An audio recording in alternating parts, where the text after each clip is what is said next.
Mes amis, comment apprendre à bien juger la personne? J'ai lu une belle histoire ce matin. Il y avait une fois dans un avion un grand rabbin qui était assis et il y avait un autre juif qui était assis à côté de lui. Et à un moment donné, au moment que ils ont commencé à servir le repas, le juif là, il voit le rabbin, il mange sans se laver les mains. Et il mange sans faire Birkat Hamazon. Le monsieur n'a rien compris. Il a dit, attends, qu'est-ce qui se passe? Il mange sans se laver les mains, il ne fait pas de Birkat Hamazon. Qu'est-ce qui se passe? Qu'est-ce que c'est ça? Bon. À un moment donné, ils ont organisé la prière de Minha dans l'avion. Il invite, il lui dit, tu sais, monsieur le rabbin, on fait minyan ici dans l'avion, si tu veux venir prier avec nous. Il ne répond pas, il reste assis. Bon, il ne comprend pas. Comment? Il ne fait pas la prière, il mange sans se laver les mains, il ne fait pas le Birkat Hamazon. Qu'est-ce qui se passe? Bon, il a dit, bon, et voilà, l'avion, il a atterri à Tel Aviv, tout le monde se lève, et le rabbin, il est toujours assis. Alors le monsieur ne pouvait plus résister. Il lui dit, on est arrivé, monsieur le rabbin, on est arrivé, vous ne voulez pas vous lever? Il dit, non, j'ai perdu ma mère elle est dans l'avion, et j'attends qu'on m'appelle pour descendre de l'avion. Le monsieur, il était étouffé. Ah, je lui excuse, monsieur le rabbin, vous avez perdu votre mère?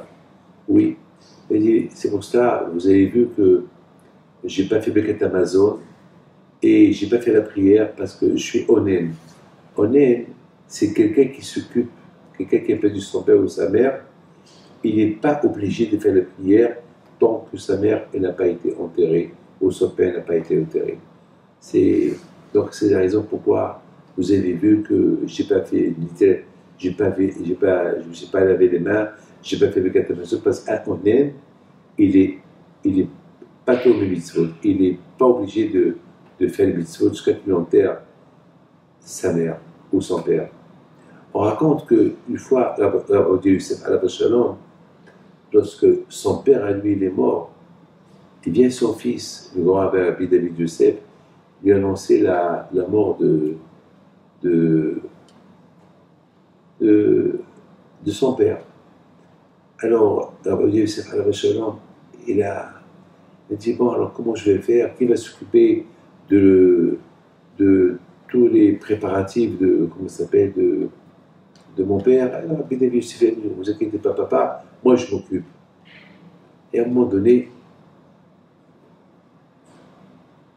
il voit son père qui rentre dans une chambre et il étudie. Il rentre chez lui. Il dit, papa, tu sais qu'aujourd'hui, ton père, on n'a pas encore enterré et tu es honnête et tu n'as pas le droit d'étudier la Torah. Il a dit, c'est dur pour moi de ne pas étudier la Torah, mon fils.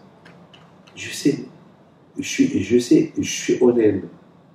Mais un honnête, uniquement quelqu'un qui s'occupe des préparatifs pour enterrer son père ou sa mère. Mais moi, je ne prépare rien du tout. C'est toi qui prépares l'enterrement de mon père. Alors, je fais rien du tout. Donc, je ne peux pas ne pas étudier. Regarde, Rabotai, c'est tzadikim. Même qu'il a perdu son père. Et il sait qu'il n'a pas le droit d'étudier la Torah. Pourquoi? Parce que la Torah est dans la joie. Lorsque quelqu'un perd son père ou sa mère, ne peut pas étudier la Torah. Parce qu'il y a la joie. Mais Rabbi Yosef raconte à son fils, je te dis, mon fils, tu sais que le Nodar Yehuda, lorsqu'il a perdu sa femme, avant qu'il l'ait enterré, ils l'ont trouvé en train d'étudier la Torah. Il lui a dit, mais c'est péché, tu n'as pas enterré ta femme. Comment tu peux étudier la Torah? Il lui a dit, je préfère fauter, je préfère faire une avera et j'étudie la Torah avant que j'ai enterré ma femme que de ne pas étudier la Torah, parce que je ne peux pas vivre sur l'étude de la Torah. Regardez la beauté de ces tzadikim, comment ils étaient vraiment bébés. Hein? Regarde ces tzadikim, comment ils adoraient la Torah. Regardez, regarde. Mais d'autre côté, la bataille, il faut faire beaucoup attention. Beaucoup des fois, on peut voir un rabbin faire quelque chose, on ne sait pas. On peut pas. Nous, on peut croire, ah, mais c'est péché ce qu'il est en train de faire. Et beaucoup des fois, on risque de mal le juger et on va faire une faute comme ce rabbin-là, qui était dans l'avion, il n'a pas prié, il n'a pas fait Birkat Amazon. Pourquoi? Parce que il n'a pas encore enterré sa mère. Et tant qu'il n'a pas enterré sa mère, il n'a pas le droit de faire mitzvot. Celui qui est honnête, pas ton mitzvot. C'est la halakha. C'est là. Mes amis, pourquoi je raconte tout ça? Je raconte tout cela uniquement pour le but de savoir une chose. Combien la Torah, elle donne la joie. La Torah, elle donne la joie à la personne. Vivre avec les mitzvot, ça te change. Ça te rend une autre personne. Complètement une autre personne. Mais d'autre côté, comme vous savez que lorsque, par exemple, il y a d'autre côté, parce que la Torah, elle donne la joie, mais d'autre côté, la Torah, elle veut aussi le respect des parents.